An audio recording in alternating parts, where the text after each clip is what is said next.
What's up guys, and welcome back to the channel. Today we are starting another game book. Today this is one that is very special. This is one we've been looking forward to playing for quite some time.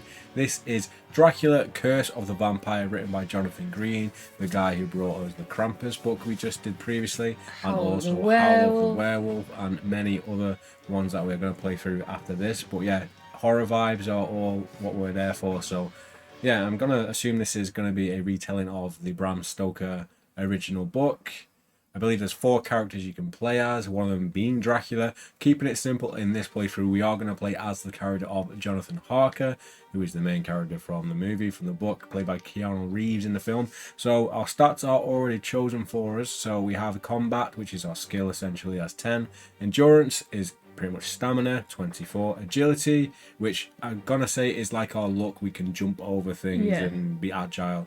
That's 9. And we have ESP, which is where we can gather information in the book, which is given to us through like telekinetic powers or something like that. So we start with 7 of those. So the other things you'll notice on the screen, we have the death counter obviously, and the new one we have the terror, where the Dracula with the cape, that is our terror score. So if you remember from things like Howl of the Werewolf and what's the horror one called? House of Hell. I was going to say House on Sentinel Hill. No, House of Hell. We had like a scare or a psychosis score or something like that. So our terror score starts at 0, but as we get into situations that scare us, it builds up, and the higher it gets, the more susceptible we are to failing like terror rolls. So other than that, I think there's not too much more. There is a blood score which Dracula has himself, and I believe it's like a ranking system like some of the other books. We also have the skill, the pen is mightier, which we had in the Krampus book, if you remember that, and that is, we can use that in certain situations to get us out of a bind, and I'm gonna guess that it gives us the option to use it like on the actual page. We get to use it 3 times per playthrough, so we're gonna try and not use it all at once and try not to cheat with that one. So without further ado, let's get into Dracula Curse of the Vampire. So there's only one more thing as well. So there's the combat. The combat's a little bit different in this one. Yeah. But we're gonna, just for especially the first run through, just keep it quite sort of simple and very similar to like the fighting fantasy sort of. So the only difference with the combat is that you can initiate a fight or you can try and avoid it. If the enemy sort of attacks you first, they have what's called initiative. If you decide to fight an enemy first, you have initiative, and all that does is it gives you an extra dice roll if you attack first, and an extra dice roll for the enemy if they attack first. But extra combat point. Yeah, so we're not going to go with that. We're just going to play it simple, and the same applies for if in we combat. Draw. Yeah, if you do a draw, you then roll again. If you get an odd or an even, it means something else. But we're just going to go with the regular one. If it's a draw, we're just going to pass that round and start again. Yeah. So yeah, maybe like after we've died a few times, we might then like build that into it once we get used to it. Depending on how hard the fights are. Yeah. So. And how cool is this book? It's got red paint. Look how big it is. Edition. Yeah, go and buy this book if you haven't already. If you're looking for a choose your own adventure that you've not seen this one before, it's getting high praise in the chat. So go and check it out. Yes. So, here we go. Page 1. Should I start it? Yeah. So there's not much of an introduction really. It's just sort of go straight into picking your character. I'll read through our character. So we are playing as Mr. Jonathan Harker, but I'm gonna call him Jonathan Green. You might grab yours off the shelf. Do it, Steve. Hey, how you doing? What I can't remember what our was it Thorm? Did you say Thorm? Thorm, that was it. Thorm, yes. Jonathan Harker has not long qualified as a solicitor and has recently taken a junior position at the firm of Hawkins, Oldman and Lee in the English city of Exeter in Devon. He is hardworking and has a meticulous eye for detail. He is engaged to Miss Mina Murray. So we've got his preset scores here, and also it tells us if we see this reference image on a page, we have to not read out the section. Yeah, we add 10 to the page that we're supposed to be on, right? Yeah, and then go to that paragraph instead. So I had to skim through and I did not see a single one of those symbols. So it's probably like one thing that, because there's multiple endings in this book as well. Yeah, apparently there's 7 or several endings. Are you picturing Keanu Reeves? I am now, yeah. And we just had some videos on because I was trying to see if we can get any sound clips of his his accent, but I don't think it's worth it. I don't think so. I've obviously not seen that film. But you were playing some sound clips of his accent before, and I don't think they were that bad. There was like one They were line getting he worse said than that worse. was, yeah, they were getting worse. And yeah, there's a little tip, not a tip, what's the word? Easter egg is that Jonathan Harker, when he's upside down, like outside the window, the stunt double is actually Johnny Knoxville from Jackass. How random is that? Obviously, years before Jackass. Very random and very nice. Yeah. Do you picture him going, "Whoa, John"? I need to watch it. Right, do you want me to start? Do you want to start? You start. Jonathan Harker's journal, 30th of April, 1897. When we started for our drive, the sun was shining brightly on Munich and the air was full of the joyousness of early summer. Having arrived in the Bavarian capital of Munich, with a day to spare before your train departs for Bistritz, in the region of Transylvania in Romania, you decide to make the most of your enforced sojourn. What's that, sojourn? Sojourn, and instruct Delbruck, We got the German book version. the maitre d'hotel of the Quatre Saisons where you're staying, to hire a carriage so that you might go for a drive in the surrounding countryside, it being such a glorious day. Herr Delbruck does as you ask, and just as you're about to depart, comes down to the carriage and wishes you a pleasant drive. His hand still on the handle of the carriage door, he says to the coachman, "Johann, remember you are back by nightfall. The sky looks bright, but there is a shiver in the north wind that says there might be a sudden storm." So are we skipping to like getting to the castle? I've not seen it. Don't spoil it You've for seen me. Nosferatu. Is it right? Okay, I'm gonna guess it's the same plotline. "I am sure you will not be late." He smiles before adding, "For you know what night it is." It's the night of. Barry. Not the night of Barry. You must bounce on it. Crazy style. I love the little breathing pause in the middle. Johann answers with an emphatic "Ja, meine," and touching his hat, drives off quickly. If you want to ask the coachman what is so special about tonight, turn to 31. If not, turn to 92. Yeah, let's find You out. would ask, wouldn't you? Yeah. You'd be like, yawn. Oh, did I say it wrong? He's an awful actor. He's not so bad in some things. I do like Speed. Speed's definitely the best film he's in. Oh, Sojourn is a pause somewhere. In character portraits in the book, yeah, there's quite a lot of stuff about. You've got the whole backers in the back of it. Awesome. Why is he still on the screen? Have you watched Voyage? Oh, that's go away. It's so distracting. I did fix that earlier as well. Hold on. He doesn't want to leave. He's using his passionate power. Have you watched Voyagers Demeter? No, we haven't. Is it any good? I would like to don't watch it. know what that is. It's the not prequel. We'll talk about it later. Who is that? It's Nosferatu, John. Oh, we've spoiled the look of Nosferatu. If you want to ask the coachman what's so special about tonight, turn to page 31. What's so special about tonight?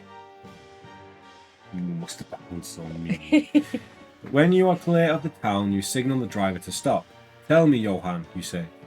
When you have the coachman's full attention, what is tonight? He crosses himself before answering. Walpurgisnacht. Nice. Taking out his watch, a great old-fashioned German silver thing as big as a turnip, he looks at it. That's a pretty big watch. It's like that one that guy, Grandmaster Flash, whatever, has around his neck. He looks at it with his eyebrows gathered together and an impatient shrug of his shoulders, clearly unhappy about this unnecessary delay. If you want to press him to tell you more about this Walpurgisnacht, turn to 63. If you merely want to proceed, motion him to proceed, turn to 92. We might as well keep Let's pushing. press him. What's he going to do? Killers who True. could die in the next few pages. I really enjoyed Voyage of the Demeter. It's very different to most Dracula-related works, but in a way I like press him, stop spamming cap. Yeah, the only thing that worried me about the Demeter film was CGI usage. Johann shakes his head, clearly unwilling to divulge anymore, but you are insistent. Through a combination of the coachman's broken English and your little knowledge of German... Cheers, Nightmare. Yeah, I don't know why that's doing that. Don't worry. You What? can spam as much as you want. Yeah, I know. Where's he come from? Through a combination of the coachman's broken English and your little knowledge of German, you learn that according to the belief of millions of people, Yeah. Walpurgis night is when the devil walks abroad, when graves open and the dead come forth. And just from for the them. record, that was actually spelled Walpurgis night, not the German version that I was reading. He made it sound like I was like now mispronouncing it. No, it's written like that. It is a time when all evil things of the earth and air and water hold their revels. Is that like And Day then of the those Dead? chocolate sweets. Oh yeah, revels. Seeing the terrified look on the coachman's face as he shares what he knows of this accursed night with you leaves you feeling unnerved. Add 1 point to your terror score. Oh no. And tick off the code word superstition. So we don't want to deface our book, so I'm gonna make a note of the code words. Right, so we have a terror point, which should work. Should work. Can we get a scream for that as well? I'm hungry now.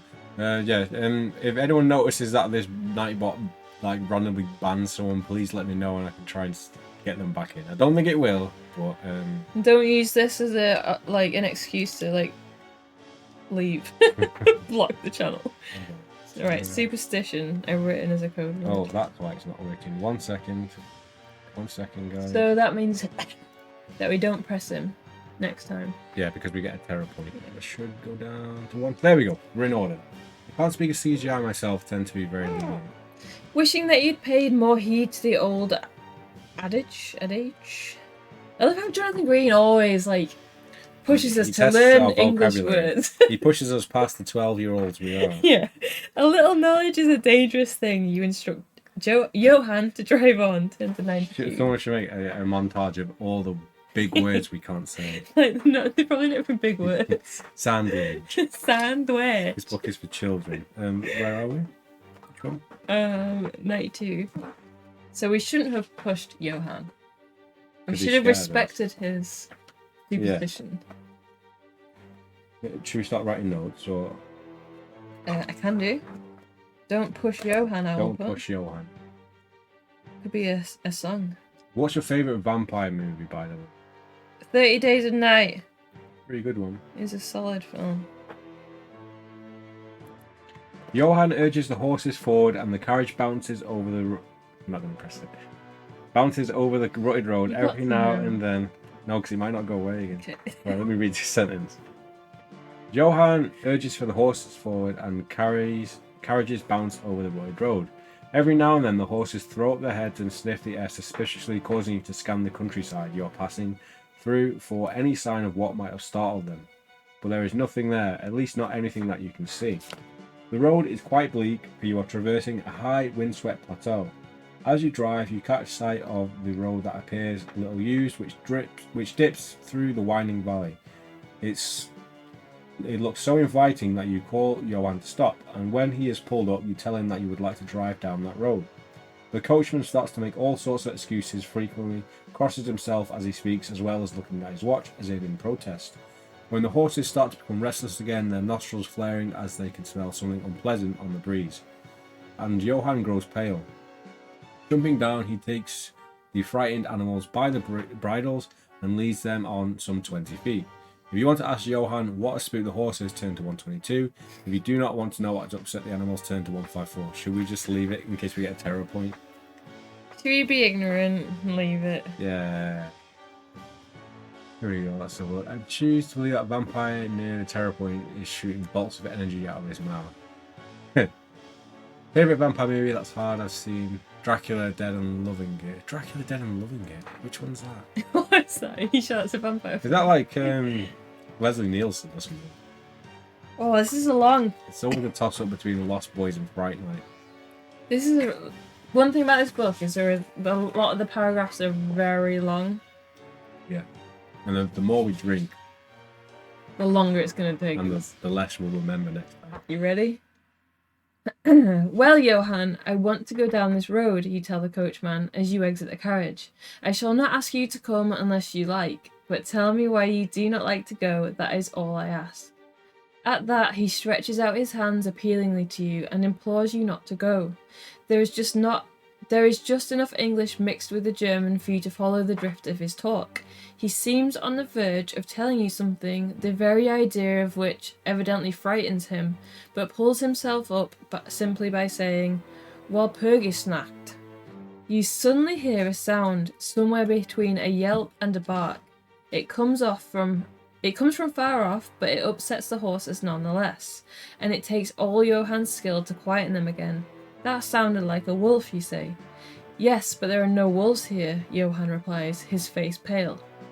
It is a long time since the wolves were so near the city, you ask. Long, long, the coachman answers.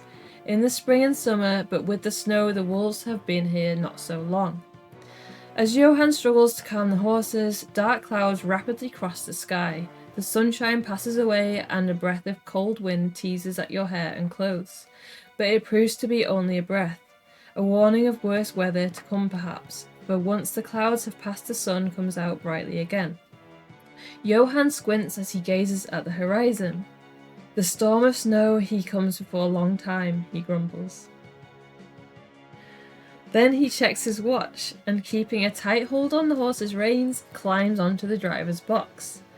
You do not immediately get back into the carriage. Tell me about the place where this road leads, you say. Johann crosses himself yet again and mumbles a prayer before answering, it is unholy. What is? The village. There's a village? No, no one lives there hundreds of years. But you said there was a village, you persist. Yes, was. So where is it now? Whereupon the coachman embarks upon a long story in both German and English, and so mixed up you struggle to understand what exactly he is saying.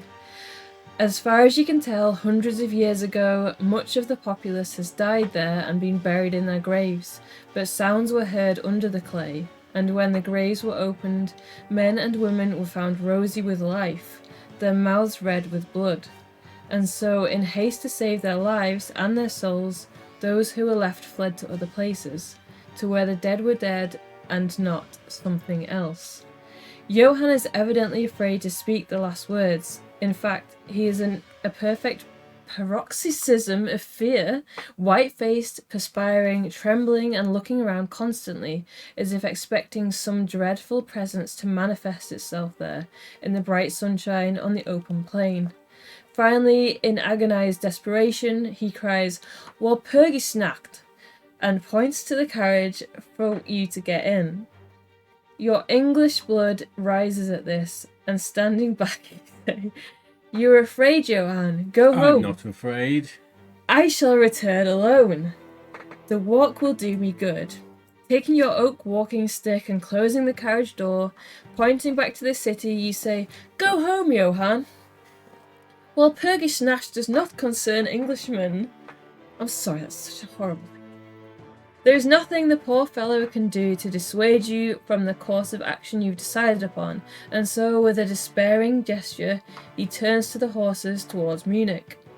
Do you want to watch him depart to make sure he does as you have bidden, or will you set off down the winding road into the valley? Are we going to watch Johann walk away?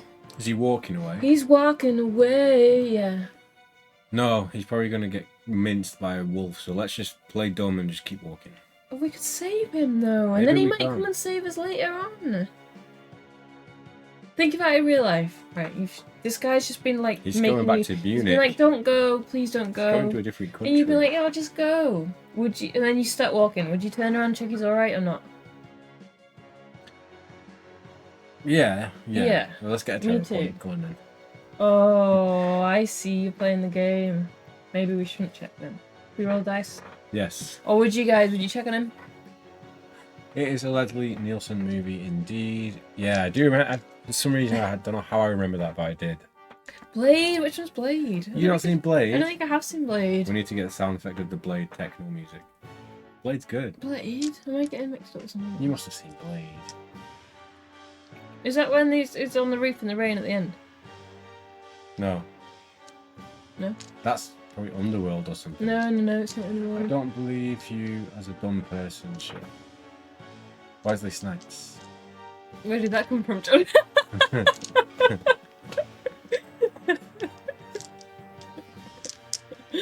What is it? But alas! So what? Am I done for helping him? Oh, Blade Runner! Yeah, I'm thinking of. Oh, so close to Blade. Yes. Wesley Snipes like tears in the rain. Okay. Let's check on him. Do you want to watch him depart? Yes, 179. How far are we? 30 minutes and probably 4 pages in. 179. Yeah, but think of all the endings we can have. That's true.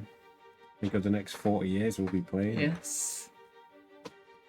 We can be like that D&D guy. Imagine though, if we like was self-employed, we could just do this as long as we want. Every day. Leaning on your stick, you watch Johan leave. He drives slowly along the road for a while. You said he was walking. Yeah, on his horse. He's got a carriage, hasn't he? Yeah. He's fine. He drives slowly along the road for a while, but then catches sight of a figure coming over the crest of the hill. A man, tall and thin. When he draws near the horses, they begin to jump and kick about and even whinny in terror. Johan is clearly unable to hold them as they bolt down the road, fleeing the place in a mad run. You watch concerned for the coachman until the carriage passes out of sight, then you look for the stranger again, but he too has gone. There is something unnerving about the man's sudden appearance and subsequent disappearance. Add 1 to your terror score. Turn to 209. Oh, I just wanted to check if he was okay. Now we are gonna die. Yeah, but we're gonna die anyway. Yeah, true. Okay. We're Terror gonna score. do it anyway. We're gonna do it anyway. Well, his face is popped up on the bottom page. Why is it not on the main page? It is, we pressed the wrong button. Oh, Oh, that's not showing up either. It's the echoes of him. The echoes of Barry. There's nothing spookier. I do think that Underworld has someone on the roof in the rain. So there we go, yeah. I thought so. Well, I just pictured like leather and rain. I'm not sure if there is. I think, no, I don't know what the terror score So max is. terror score, there Is it 10? probably isn't a max, but I think basically when you have like a terror roll in the book, you have to roll 4 That's dice. it, yeah, so it's dire So- situations if you fail one of Yeah. those terror rolls. So if you have like 24, you could probably get quite a high terror score because you could technically roll 24 and still survive. Or Surely there's not 24 if you roll terror 4 increases. fixes. Turning down the side road, you head through the deepening valley. You do not see any reason for the coachman's objection to the route and walk for a couple of hours without having any care of the time or distance covered. Are you just picturing that perfect shot from Nosferatu on the road? No, No. I'm picturing what I pictured when we were playing the Hell House and we were driving to the. I'm picturing that for some reason. Without seeing a single person or even a house, the place is desolation itself. And then, on turning a bend in the road, you come upon a scattered fringe of woodland. You sit down to take a moment's rest and begin to look around. It suddenly strikes you how much colder it is now than at the commencement of your walk, and something like a strange sighing sound that seems to come from all around you is your constant companion. That's We're gonna do it anyway. not really Haunting. right. Thick clouds are massing in the sky overhead, and sensing that a storm is coming, you resume your journey. Nice. Having lost all track of time, it is only when the deepening twilight forces itself upon you that you begin to consider how you might find your way back to the Quatre Saisons.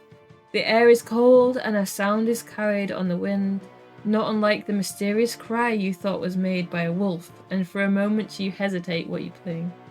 I was trying to hold back from putting Barry again. If you want to retrace your steps back along the road that brought you to the valley, turn to 239. If you'd prefer to press on, determined to at least see the deserted village, having walked all this way, turn to page 10. We've got to. What, just check it? Retrace our trap? No, we might as Just well go keep on. going. He told us to go this way. Thanks, Thorn.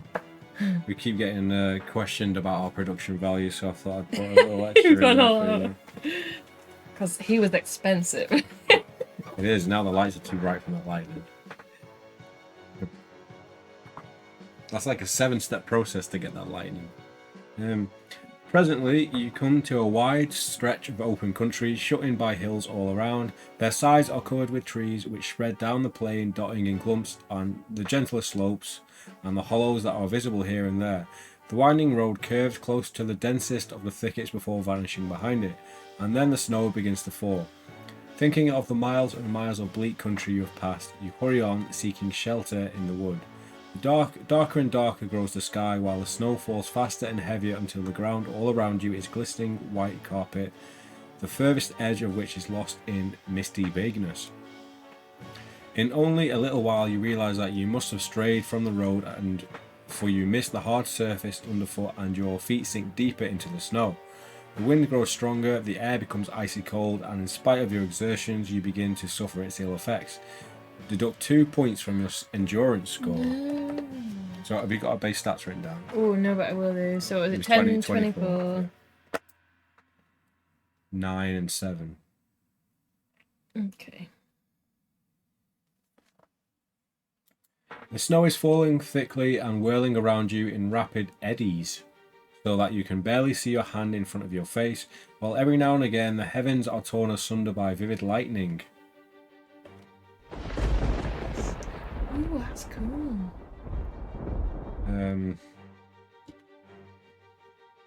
I haven't figured out the lighting properly. Snow is falling. I was thinking that too, Joe. Are we driving home for Christmas in our coach? In flashes you can see a great mass of trees, chiefly yew and cypress, are heavily coated with snow. As soon as you are in the shelter of trees, the rush of the wind is muffled by the snow-bent boughs. You realise that the darkness of the storm has merged with the darkness of the night. As the storm dies down, you hear the weird wolf sound again.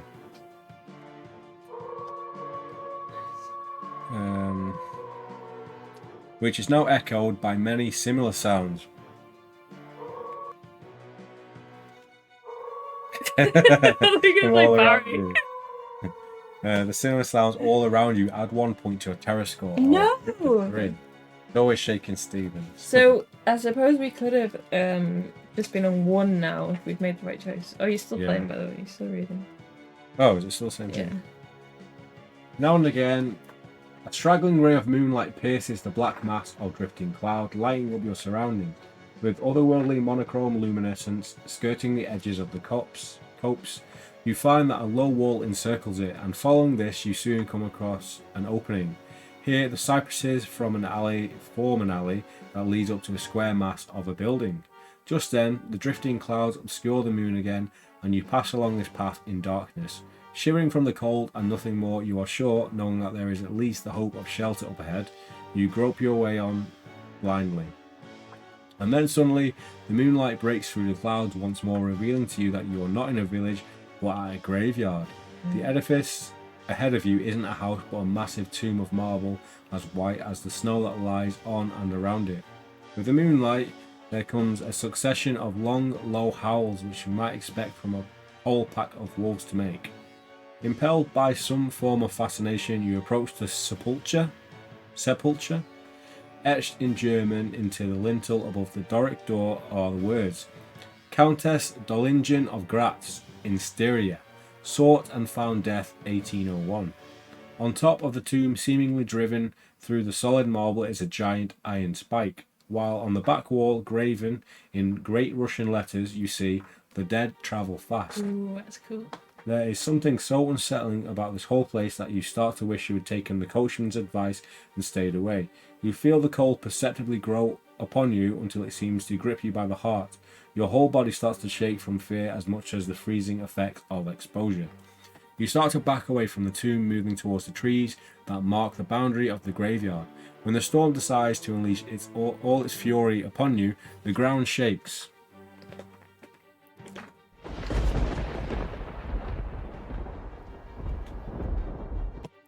Where am I?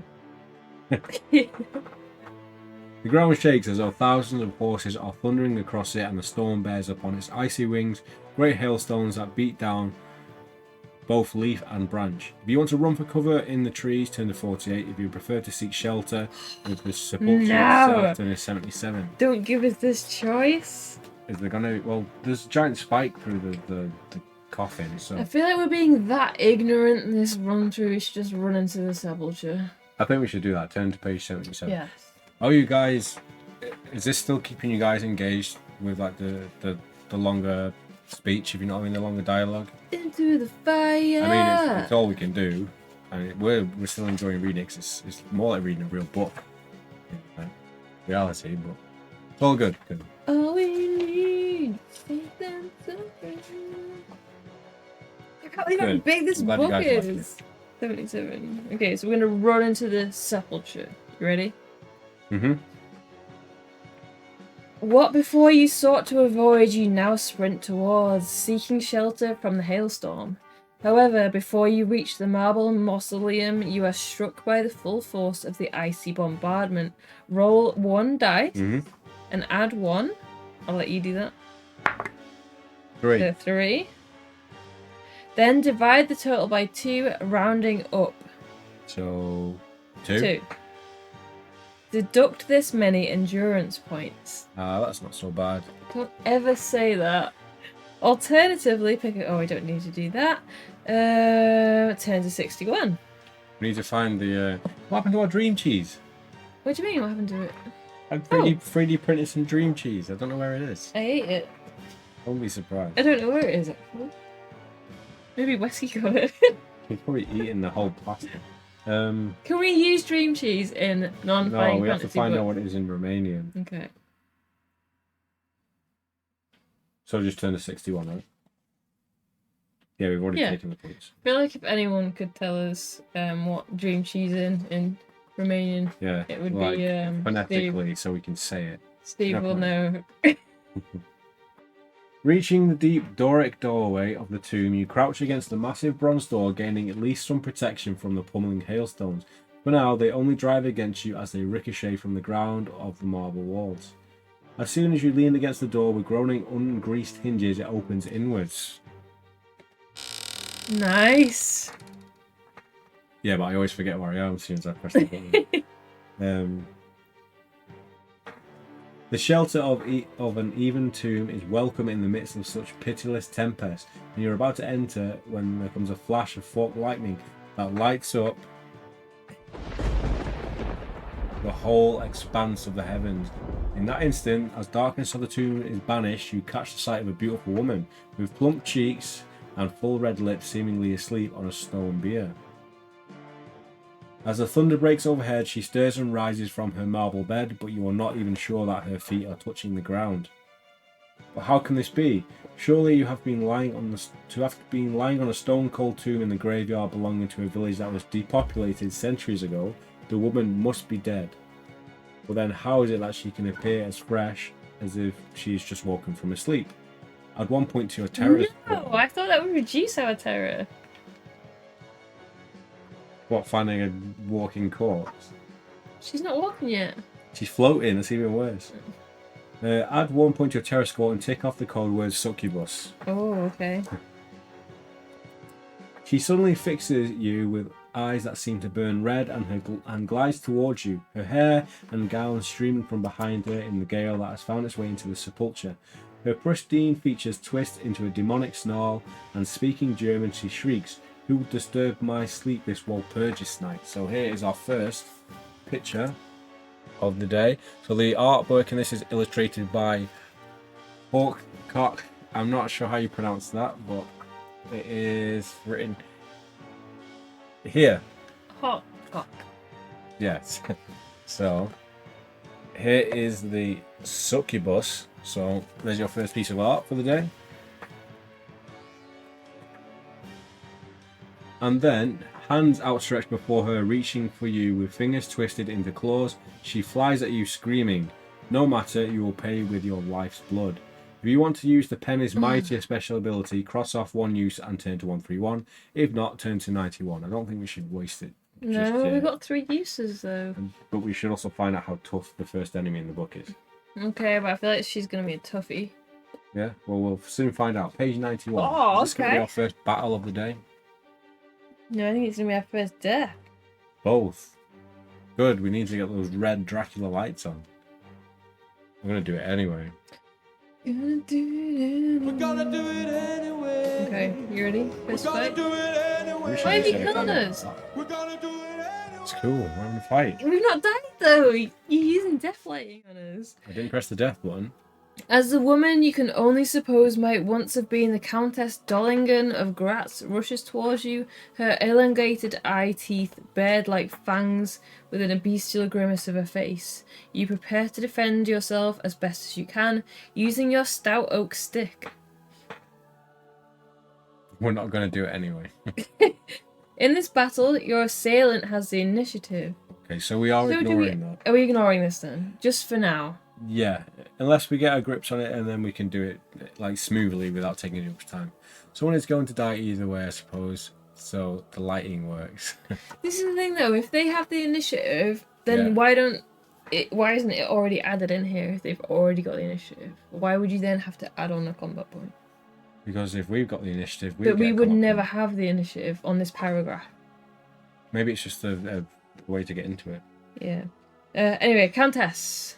Oh god, I thought you got Combat enemies. is 9. Have I even got enemies? I hope so. Oh no! No, I do. you- I do have. You were so focused on the lightning and the Barry. No, we've got these women. That's Yeah, good that'll enough. Combat is 9.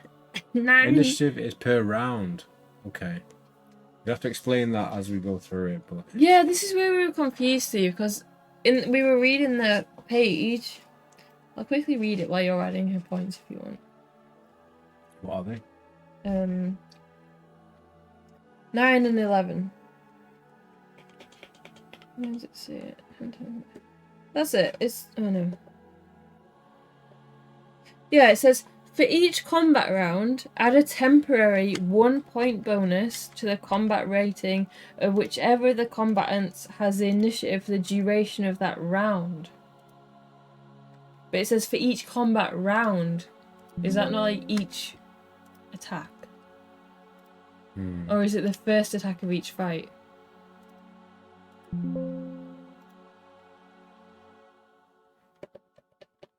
Oh, I think we should leave it for now.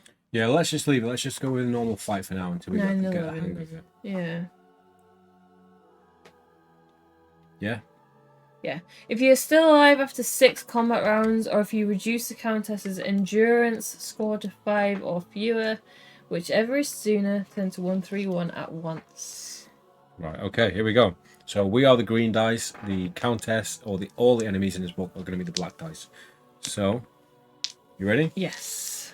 Our combat is 10 and our endurance is 20. It does say skill and stamina, but it's essentially the same thing. We'll change that for next time. Oh, she starts with +1, but the winner of the round gets +1 in the next round. Oh, so the winner of the round always gets the +1. We will do that next time. Maybe next playthrough, yeah. But we'll read It's back through your super chat. and simple this time. Yeah, we'll simplify it. Okay, here we go. Oh, She won. She won. please work.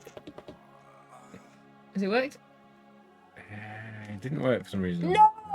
But it's been working all the way through, so I don't know why it wouldn't. And the blood's still there. Oh no. It's okay. The first ones are always going to have these things. Yeah, that should work. Hold on 1 second. It's not saved.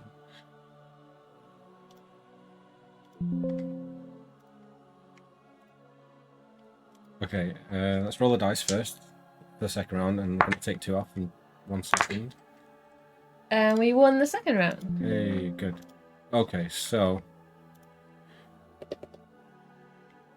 Yeah! and 2 off the enemy. Yeah, and the blood splat needs to go. Hopefully it will go by itself. That one worked. We'll just Okay, have to have blood on us the whole time. probably worth it. Okay, that's a win for us, right? Yes.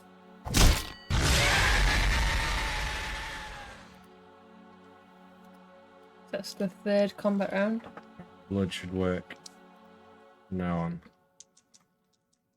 Let me just get rid of it. Always a bit ropey on the first go, especially when you're doing a whole different series. Oh no!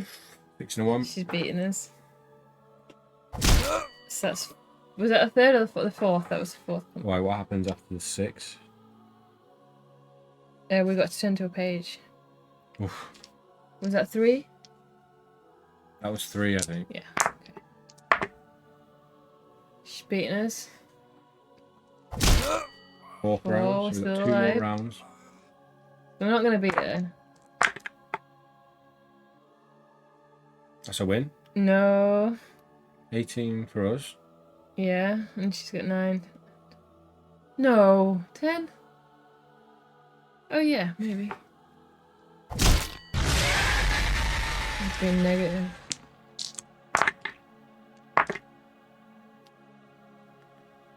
$18 for us and 15, 16, 18, so that's a draw. Yes. Is that 6 rounds though? Or was that That's 6 rounds, so 10 to 1, 3, 1.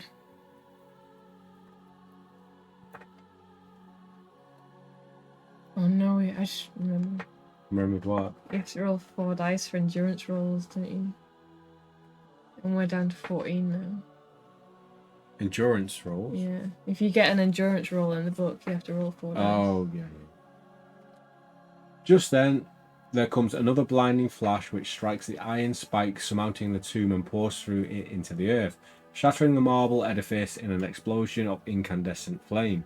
You're hurled out into the storm as if you'd be grasped by the hand of a giant and pulled backwards. For a moment, you catch sight of the countess. Contorted in agony, she is lapped by the flames, and her bitter scream of pain is drowned by another thunder crash. Relentless hailstones beat down upon you again, while the air reverberates with howling of the wolves. Roll 1 die. Deduct this many points from your endurance score.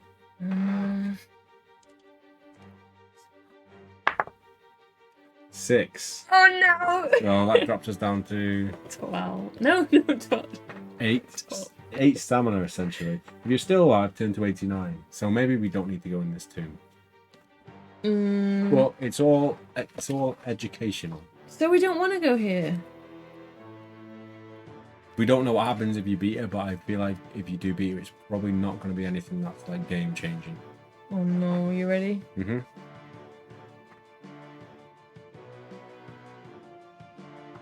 Oh, this is the image we're confronted with. Show me.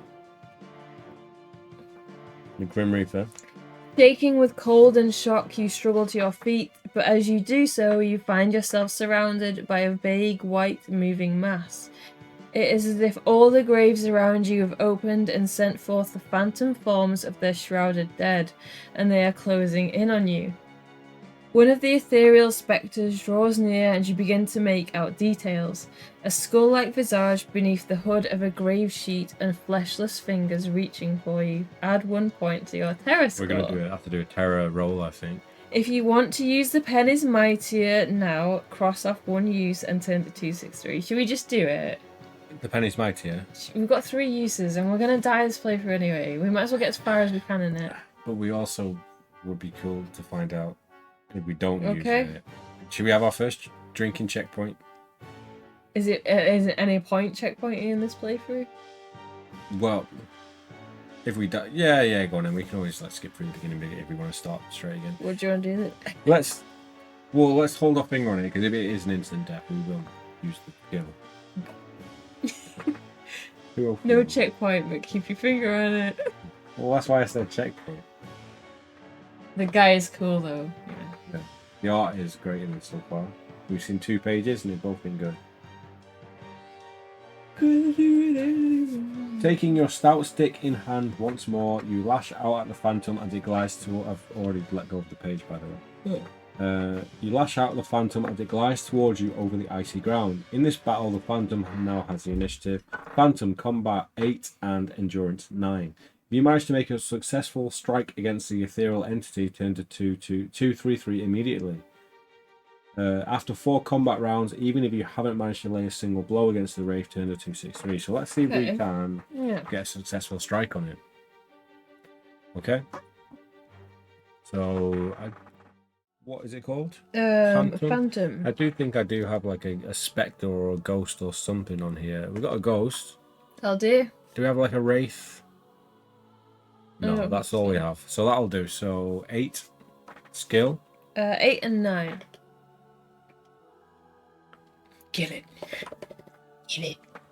Okay, here we go. Ready? Oh, what's that? Wait, that You gotta doesn't count. re-roll that because that's balance it. Oh. Still not as good. So, Wait, right. though. 8. Wait, what? 6. No, I was just checking. Right, that's us down to 6 endurance. We're getting very unlucky with our dice rolls today. Yep. Maybe it's like first playthrough bad luck. It's kind of good to do this bad in your first bit. Another one. Another one? How many rounds is it? 4. We have to make it 2. Yes. We just need to get 1. Nope. Right, here we go. This is like the defining worst one. rolls we've ever had. That's a win. That's a win. So we did it. 2, 3, 3. Into 2, 3, 3 immediately. It was our last one anyway. Before we would have turned to the other page. Yeah. You strike the spectre, but your stick passes straight through it, leaving nothing but a trail of clinging mist in its wake.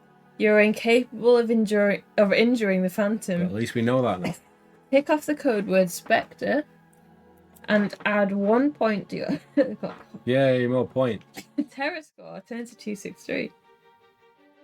We're definitely going to die very soon. Yeah, 100%. Turn to 263. But at least we know we need a special weapon to attack that in the future.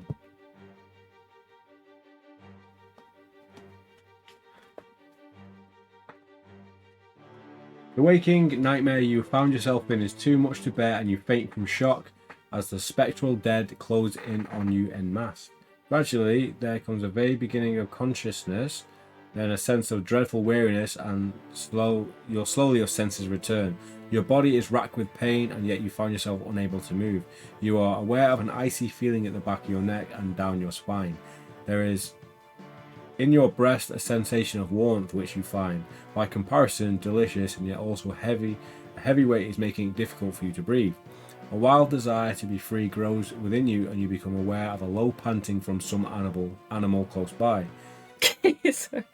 Feeling a warm rasping at your throat, you come to a state of full consciousness at last, and you realise some great animal is lying on top of you and licking at your neck. Kaiserweski. You dare not move, but through half-closed lashes above you, the great flaming eyes of a gigantic wolf. Its sharp white teeth gleam within a gaping mouth, and you can feel its hot breath, fierce and acrid, upon you. Add 2 to your terror score. What's that terror score now? 8. The wolf gives a low growl and you fear for your life, but then, coming from the seemingly very far away, you hear a "Halloa, halloa," as many of voices calling out in unison. Risking all, you raise your head and look into the direction whence the sound came, but the cemetery blocks your view. As the wolf starts to yelp, you see a red glare moving through the grove of cypresses following the sound. As the voices draw closer, the wolf's yelping intensifies. Nearer comes the red glow dancing over the white pall which stretches into darkness around you. Then, all at once, from behind the trees there comes a troop of horsemen bearing torches. The wolf rises from you and makes to flee, as one of the horsemen, who are soldiers judging by their caps and long military cloaks, raises a carbine and takes aim at the animal, as the animal slinks away, and the shot follows. Moving at a gallop, the troop rides forward, some towards you, others in pursuit of the wolf, as it disappears amongst the snow-clad trees. Several of the soldiers jump down from their horses and kneel beside you. One of them raises your head and places its hand over your breast. "Good news, comrades," he cries in German. His heart still beats. Turn to 294. Oh, he's a good guy. Well, we don't know just yet. In fairness, if it wanted to kill you, then it probably would have done so already, yeah. It just wanted to flavour us up first. On Fighting Fantasy side, Revenge of the Vampire has really good art. That's a really rare one to get, though, I think. Ooh, I'll try and find it. Or is it Vault of the Vampire? Some brandy is poured down your throat, which goes some way to reviving you. Regain 2 endurance points. Yay, up to 4. Woo! We can just about open one of our eyes now. Opening your eyes fully, you look around. You see lights and shadows moving among the trees, and then the men who set off in pursuit of the wolf come pouring out of the cemetery, pell-mell like men possessed. "Have you found him?" asks one of your rescuers. The reply rings out hurriedly, "No, come away quick, quick. This is no place to stay, and on this of all nights." What was it? It indeed. Gib is one of the new arrivals, clearly out of his wits. "A wolf, and yet not a wolf," cries another. "No use trying for him without the sacred bullet," remarks a third. "Service is right for coming out on this night. Truly we have earned our 1,000 marks, declares a fourth. "There was blood on the broken marble," says the first. "The lightning never brought that there. And for him," he turns his attention towards you now. "Is he safe? Look at his throat." "The wolf was lying on him and keeping his blood warm," says the soldier holding your head, and who seems to be the least panic-stricken of the party. On his sleeve you make out the chevron of a petty officer. Now I should sell my copy. We'll take it for £10. Yeah, we'll buy it. Hey, Dean, how you Oblivion! doing? Long time no speak, dude. Stop, nerds!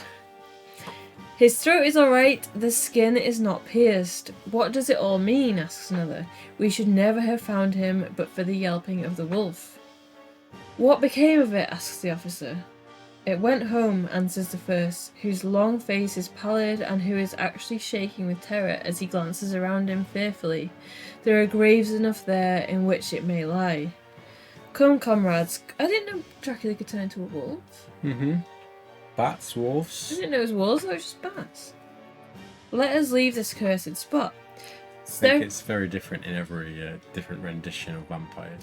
Several of the men help the officer put you on a horse, and he climbs into the saddle behind you. He gives the order to advance, and the hunting party rides away in a swift military order. Hunting party. Hunt must hunt. You ride through the night until a red streak of sunlight appears over the horizon and is reflected like a path of blood over the waste of snow. Ooh! Reaching the suburbs of Munich, the soldiers come across a stray carriage, into which you are lifted.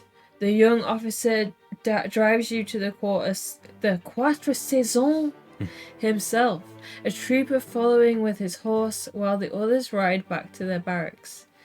When you arrive at the hotel, Herr Delbruck rushes so quickly down the steps to meet you that it is apparent he has been watching from within, anxiously waiting for your return.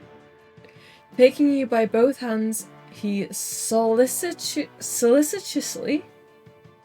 leads you inside, Sachets inside. while the officer salutes you and turns as to withdraw. If you want to insist that the officer comes with you to your room so that you might thank him properly, turn to 324. Can we please do that? European. If you would prefer to retire so that you might rest and recuperate, turn to 3. No, we're gonna thank this man. You're hoping for that 100 that John Byrne mentioned there. We can't afford our own shop. This is actually like really close to the Bram Stoker story because I've never read it. I've only ever seen the 92 movie. Do you see, like, reading this bit, this is where we would have ended up if we just turned around and came back. Reckon? Right at the start, and like we could have avoided the whole it's tune. all education. Maybe write that down. Yeah, well, I remember. So, are we going to thank him or not? Yes. He deserves it. He's met us solicitously. He's a seductress, that man. Over a glass of wine, you thank the officer and his brave comrades for saving you. The Riesling is an effective restorative as good as a night's sleep. Add 3 points to your endurance score. The Riesling? Yeah. That's penis. The Riesling, yeah. The officer replies saying simply that he is more than glad to have been able to help you and that Herr Delbruck has been the one to take first steps to make all the search party pleased. At which ambiguous utterance the maitre d' hotel smiles while the officer pleads duty and withdraws, turn to 354. Nice. We've done our duty. This part is actually from the cut prologue, like from the movie. I feel like we should watch it before, Yeah, I was looking for the 4K version, but maybe we'll just have to find a version of it. Movie is BS. Dracula is an ugly demon, like repulsive thing, not a romantic plot. Well, I mean, he looks pretty repulsive at the beginning. Yeah. Ah, okay. But Delbruck, you inquire when the officer is gone, how did you know I was lost? The driver, Johann, came hither with the remains of his carriage, which had been upset with the horses ran away. But surely you would not send a search party of soldiers merely on this account. Oh no, he replies, but even before the coachman arrived, I received this telegram from the boyar whose guest you are, and he takes from his pocket a piece of paper which he hands to you, and you begin to read. Right, is this a stamina No, this restoration? isn't a stamina. So It's made basically, you get, instead of finding like food and stuff, you might do that as well. But in this book, to restore your stamina or endurance, you read journal entries, which begin. So the text is changed to like this type font, but it only Has to counts. start on the segment. Yeah, doesn't when it starts on the segment, so we don't get. No. So whenever that does happen, we will drop this in. And then we can gain, is it 4? 4 endurance 4 stamina endurance points. But yeah, it doesn't count in this one. Someone was just selling Revenge of the Vampire for £339. What? How many? I'll give them People bidding. $39.99. $10.99. Bistritz, be careful of my guest. His safety is most precious to me.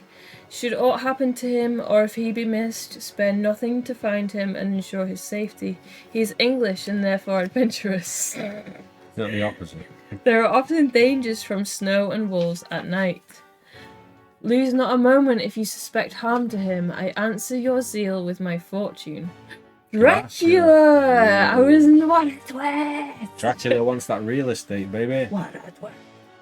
As you hold the telegram in your hand, the room seems to whirl around you. Oh, we don't know he's the bad guy at this point, do we?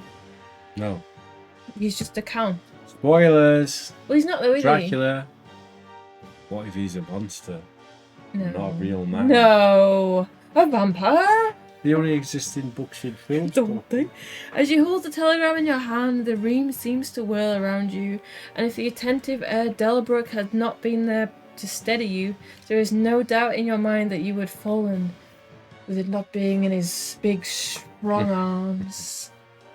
The feeling grows upon you that you're in some way the sport of opposing forces, the mere idea of which threatens to paralyze you.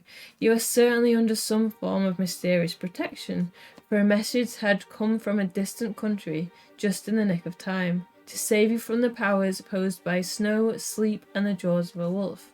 Add 1 Add point! 1? I thought that would make us more at It ease. should be like -5 points from your terror score. 9. Oh, here we go. What? Have you watched the BBC version of Oh Dracula? no! Don't. What? We can't. We can't what?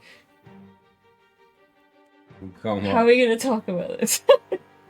We started watching it, We and watched- I'm not going to lie, the first half an hour I was watching it, I thought this is going to be the best thing I've ever watched. The And I first, meant that. the first, say 30-40 minutes up Yes. until The nun. Dracula's reveal and the nuns was really good. Atmosphere was top notch, and then the guy started getting questions from the nun like, have you ever had sexual intercourse with Count Dracula? And then we got to the end of the episode, and then we were like, that was one of the first things we ever bailed on. It wasn't even that. It wasn't even that line. There was like a point. Hooey. There was a point in that episode where there was like a nun outside at the gate. Yeah, it was Van And Helsing. and she scared Dracula. Yeah. She like intimidated Dracula. Yeah. And that was the point where he was like, "Hooey," and I just remember thinking, I don't want to watch this anymore. Yeah, Like, they made Dracula like really demasculated in Yeah, the he first was just, like- episode, and we were like, oh, I don't know if I want to. and not even demasculated in that sense. He was just like they just like portrayed him as this like really weak, like, I don't know. I just lost it. Yeah. Lost interest. I would like to watch it one day just to make it through and see how it is. Like, "Hooey!" We were laughing so much though. Yeah. Because we were so excited, but we were so disappointed. I did like Penny Dreadful though. 384, sure. Oh, Kiwi! We still say that to this day. Kiwi! Steve, did you watch it? And did you like we it? still say You ever had sexual intercourse with Count Dracula Yeah. every time? Even though we only watched births. It's not even in relevance to Dracula. Oh, Steve liked it. Is it worth sticking around for it? I would like to watch it one day just to get it back. Yeah, the final episode is like present day, isn't it? Okay, so this starts with Jonathan Harker's journal. So you would assume that means that we gain 4 stamina points, right? Yes. So let's get those stamina points up. 1, 2, 3, 4. Taking us back to 12. Did you Jonathan. not just add them? That was from something else. Oh. Jonathan Harker's journal, 3rd of May.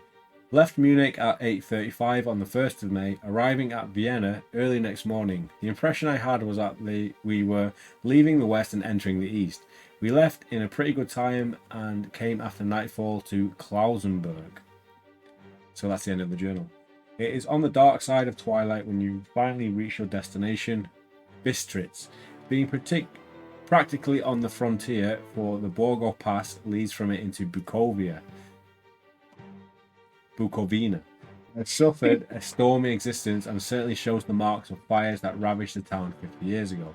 Following the directions Count Dracula relayed to your office before you left England, following Renfield's return and the poor man's descent into madness, you make your way to the Golden Crown Hotel, a thoroughly old-fashioned place where Count has arranged lodgings for you.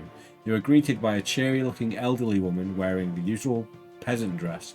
She bows and says, "The Herr Englishman."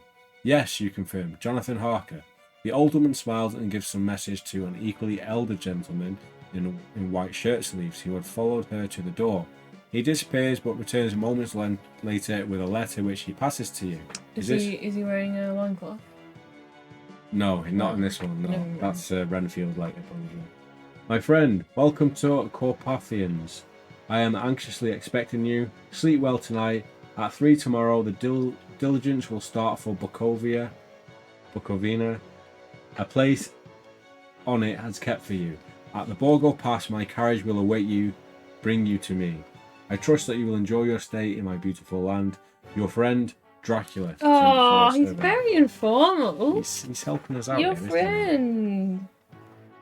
I need to watch Renfield. Oh yeah, we've not watched Renfield Which either. Renfield? It's the one where Nicolas Cage plays Dracula and Nicholas Hoult is Renfield. No, it looks alright to be fair. I just don't It's a think I can comedy. see any. Oh, it's a comedy. Okay, Yeah, it's okay. not supposed to be serious. That's fine then. Your bed is comfortable and the town is quiet after sundown, but you still do not sleep well. Your dreams are haunted by wolves and worse. How many of the following code words do you have ticked off? The dude in Ghostbusters 2 is from the Carpathians 2. What? Igor? What's he called? The guy in the portrait? Speaking of vampires, I watched Abigail the other night. Which Yeah, was we watched Abigail? Abigail as well, yeah. It's the one with the girl in the lockdown house. With the people who kidnap her. Oh yeah, Yeah, it it's was pretty that good, pretty yeah. good. Some pretty good gore in it. Yeah, we will, well, maybe read it. The guy in the painting, yeah. What's he called? Which painting? The guy in Ghostbusters 2. Yeah, Abigail was probably worth a watch. Mostly for, what's his name? Dan Stevens. It's Dan not Stevens what I is good thought in it was gonna be. It's pretty much what I thought it was going to be. Yeah. How many following code words do you have? We've got there's superstition, suicide, succubus, and spectre. We don't have suicide. We've got 3 though. Mm-hmm. 2 or 3 turn to 4 or 7. You are dead. It's like those, what did we have in the last book that we needed? Like 9 rings. Gold coins? Oh yeah, gold rings. Now, madame, tell me of your husband. Is that right? 447 is yours. Hey, Who it's you Jonathan marrying? Harker. Must have been a Mina. Yes. You are deeply disturbed by your horrid dreams, and it is a feeling that remains with you after you wake. Lose 1 combat point. Yeah, but that's fair because all those code words we got were from bad choices that we Yeah, made. true. We've got nightmares now. So code words are probably bad so far. Vigo, that was it. What did I say? And the guy who kidnaps the baby. You rise early the next day and set about preparing for your onward journey. You learn that your landlord also received a letter from the Count, directing him to secure the best place on the Oh, I'm Bukovina looking at the wrong page. I thought it was a coach journal view. entry. Did you just add some endurance? No. No, I just pressed the typewriter. Do you want to ask him how this was arranged? Ask the landlord and his wife what they know of Count Dracula? Or do you simply want to finish packing? The thing is, I think if we actually ask for information, we just get more terror points. I think we should either ask the landlord what they know about Dracula or just finish packing. Let's find out about Dracula. It's probably going to give us another thing here. 552. You gain another. Well, at least then we'll know like not to ask any questions next playthrough. Well, we're coming into this with no knowledge of what Dracula is. But You know what Dracula no, I mean like is. Jonathan Harker, but reading it like, no, he's a vampire. Let's not. Yeah. Do you know Count Dracula, you ask? Can I have sexual intercourse with him? And what can I tell me of his castle home? At that, the landlady and his wife cross themselves, saying that they know nothing at all and simply refuse to say any more. What can be unnerving them so? Their unsettled disposition leaves you feeling on edge too. Oh no. Take off the code word Babona. Babona. Turn to 602. That's probably bad as well. Yeah. We just need to be really, really ignorant next time we play. We'll play the next playthrough like we're like Paris Hilton. Yes. Can we please channel that? Should we get loads of sound effects? Yes. 602. Oh my god. Well, yeah, we're gonna go to his castle anyway, aren't we? We're gonna do it anyway. We're gonna do it anyway. Ready? We're gonna do it anyway. You return to your room to finish packing. Just as you're about to leave, the old lady visits you there and says in an almost hysterical manner, We've already had the soldier. We have the old lady as well. "Must you go? Oh, young heir, must you go?" She is in such an excited state that she loses her grip on what little German she has, mixing it up with some other language you do not know at all. "I must go at once," you tell her sternly, "for I am engaged on important business." "Do you know what day it is?" she asks, managing to compose Well, herself. push night. "Do you want to answer the old woman's question, or will you shoo her out?" You can't shoo her out. This is her room. We're an Englishman in Romania. This isn't our room. This is her room. Shoo, lady. 636. Let's answer her question. Yeah. We're 636. not that rude. We're British. Jonathan we're Harker's not not that rude. that rude. I don't think he's a bad guy. We're gonna do it anyway. Of course, it is the 4th of May, you reply. I know that, she says, shaking her head, but do you know what day it is? I'm sorry, I don't understand. It is the eve of St. George's Day. Do you not know that tonight, when the clock strikes midnight, all evil things in the world will have full sway? Do you know where you are going and where you are going to? She is obviously distressed that you tried to comfort the old woman, but without any success. Aww. Finally, she drops to her knees. Finally. Still imploring you not to go, or at least she's going to have to do a good job here. At least wait a day before heading off. She's heading off right now. Her reaction to you leaving seems ridiculously over the top and makes you feel deeply uncomfortable. After all, there is business to be done, and you cannot allow anything to delay it. I am on important business, you tell her. I must go. Realizing you will not be deterred, the old woman rises and dries her eyes. She takes a small golden crucifix. Oh, she's going to the next level now. She takes a small golden crucifix from where it hangs around her neck and offers it to you. Aww. Madame, please, you say, I'm an English churchman.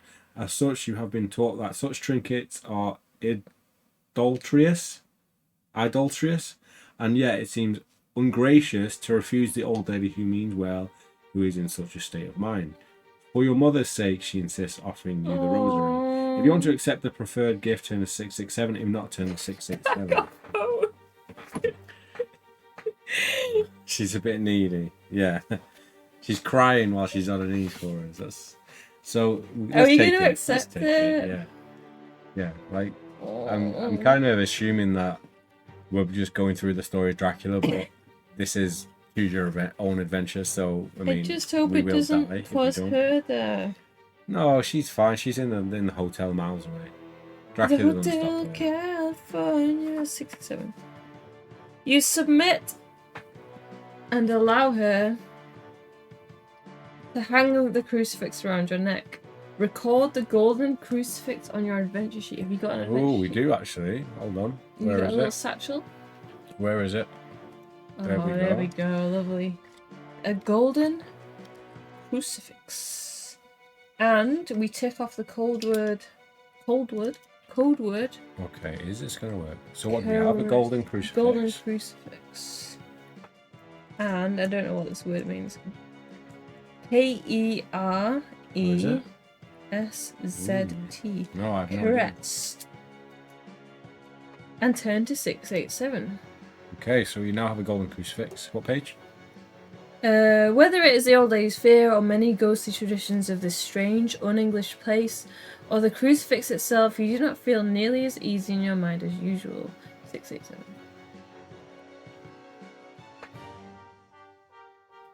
Ooh. We've been seduced by some artwork there. Oh. I don't want to show you it. You cannot tarry any longer, your coach awaits, as does your client, Count Dracula.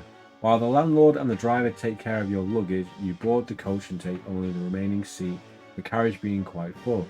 The coachman has not taken his seat and you can see him talking to the landlady. A crowd begins to gather at the entrance of the inn and you become convinced the gossips are talking about you. For every now and then they cast pitying glances in your direction. You can hear a lot of repeated strange words. Do you want to look up their meaning of the dictionary you have brought with you on your expedition to Eastern Europe, turn to 707, or will you just settle yourself for the doubtless long journey? Actually, probably not, because we're going to get terror points. If we start reading things, then they're going to be like, I mean, cursed, we're heading there anyway, aren't we? demon. But should we do that? Should we just skip it? Let's just not read up. because 747. We don't want to know. We don't need to know what we're Our being called. anxiety's already high. We don't want to know. I imagine what you we're get gonna that see. enough when you go to another country. Yeah. It's better just not to know what they're saying about you. It's like when we went to Japan and I tried to eat the fake strawberries that were on display. Yeah. By the time the coach sets off, the crowd round the inn door has... No. Tried to steal some plastic strawberries. I didn't steal them. You paid We for went them. to a store that sold these strawberries that were like coated in like caramel stuff. Mhm. And I already paid for them. And the And guy I was didn't about to... realise the guy was preparing them. I thought they were already there and you just paid then took a stick. And the stick was actually plastic strawberries and I tried to like eat them and the guy was shouting at me. No. By the time the coach sets off, the crowd around the inn door has swelled quite considerably, and the locals all make the sign of the cross and point two fingers towards you. See you later, boy. You wonder what this gesture could mean. Should we get our diary out and find out? We're all doing this to us. Do you want to ask one of your fellow passengers what it means? Wanker. Or would you rather not know? Rather not know? No, we rather not know. We're It's just going to be this, isn't it? It's going to be the demon. It'll be like devil's sign, yeah. Rock and roll to Yeah, okay. 82. We're just gonna be British ignorant. The driver craps his pants. The driver craps. Say it again. Just weed myself. I'll admit to that. The driver cracks the whip over the 4 small horses tethered to the traces, and you set off on your journey, but you will never forget your final glimpse of the inn yard and the crowd gathered around the wide archway. All of it. It's like Resident Evil 4, but It's like it's a group of people like wanker. Yeah, we're going to get demonetized. Yeah. We always But- do. You soon lose sight of the inn and your recollection of the ghostly fears in the beauty of the scenery as the carriage bounces along the road travelling eastwards. Nonsense. One last bounce. You must bounce on it. Before you lies the green sloping land. Crazy style. Before you lies a green sloping land full of forest, woods, and the steep hills crowned with clumps of trees or farmhouses. Everywhere you see a bewildering mass of fruit blossom: apple, plum, pear, and cherry. As you drive by, you can see the green grass under the trees. It's being narrated to by Nosferatu right now.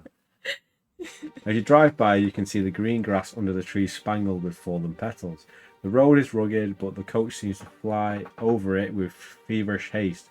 The driver clearly does not want to lose any time reaching the Borgo Pass, where you will meet the carriage that will carry you to your final destination, Castle Dracula. The verdant, swelling hills eventually give way to forested slopes that rise up to the lofty steeps of the Carpathian Mountains themselves. They tower over the road, which is a little more than a rutted track, to left and right as the afternoon sun falls upon them, drawing out the glorious colours of the season, deep blue and purple in the shadows of the peaks, green brown where the grass and rock mingle, and the endless perspective of jagged rock and pointed crags, until these two become lost in the distance where the snowy peaks rise grandly. Here and there you glimpse rifts in the mountains, though which the sinking sun highlights the white gleam of cascading waterfalls. As the coach wides on its endless way, the sun sinking lower and lower beyond you in the west, the shadows of evening creep closer. Here and there you pass Czechs, Slovaks, and by the roadside you see many crosses and the occasional wayside shrine. As you sweep past them, your fellow travellers cross themselves. You would never know such superstitious lands. The temperature drops and the growing twilight merges the gloom of the trees into the dark mistines. In the deep valleys between the spurs of the hills, dark firs stand out here and there against the background of the late-lying snow. Sometimes the way is so steep that, despite the driver's obvious haste, the horses can go slowly, but he only halts the team for a moment's pause to light the carriage's lamps. As it grows dark, your fellow passengers become agitated, urging him to hurry. He urges the horses on with wild cries of encouragement as his long whip, with which he lashes them mercilessly. Do you like the emphasis on that? Though the encroaching darkness makes out a patch of grey light, the excitement of the other passengers grows as the coach rocks on its great leather springs, swaying like a boat tossed on the stormy sea. Then the mountains seem to crowd closer again on either side. I hope you've got an excellent picture of what's going on here, because as hard as it is for me to try and read this right, I can't picture what's going on. I can picture it. Yeah, but I can't picture because I'm trying not to mess up the words. Enjoy Destiny 2! Enjoy, Dean. I've not played in such a long time, and I've not even played the final shape. One by one, several of the passengers offer you gifts, odd tokens and trinkets which they press upon you with earnestness it would be hard to deny. If you want to accept these gifts, turn to 832. If you want to refuse them, turn to 117. I feel like we should accept them. I feel like we should accept them as well. 832? Like, they're clearly just doing it because they're concerned. And superstitious. Oh, maybe they're giving us them because it's gonna curse us and, like, rid them of the... Let's take them. We're gonna take them anyway. We're gonna take them. We're gonna do it anyway. Right, I need to get rid of that Nosferatu. We're gonna do it anyway. The items are a curious collection of lucky... Oh, rabbit's feet are never lucky. Lucky rabbit's feet, tiny silver charms, and mountain ash. But knowing that your fellow passengers are genuinely concerned for your well-being does help to allay some of your fears. Oh, okay. Deduct 1 point from a terror score. Oh, so should I even put it in my inventory? No, I wouldn't have thought so. Do you want me to write them in my mission box? Larry is back, only in sound. Did he actually show up then? I think Nosferatu was taking all the limelight. Silver charms. I'm just going to jot them down anyway, just in case. Have you already read this page? Still reading it. Mountain ash. Ash. Okay. Deduct 1 point for a terror score. Record the good luck tokens on. Oh, okay. So we do record them. Rabbit's feet. Rabbit's foot, silver charms, and mountain ash. Rabbit's foot, silver ash, and. No, I think it was.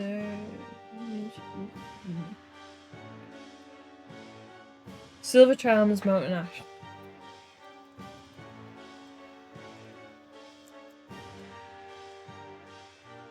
Silver charms. Yes. Bit 20 minutes to update.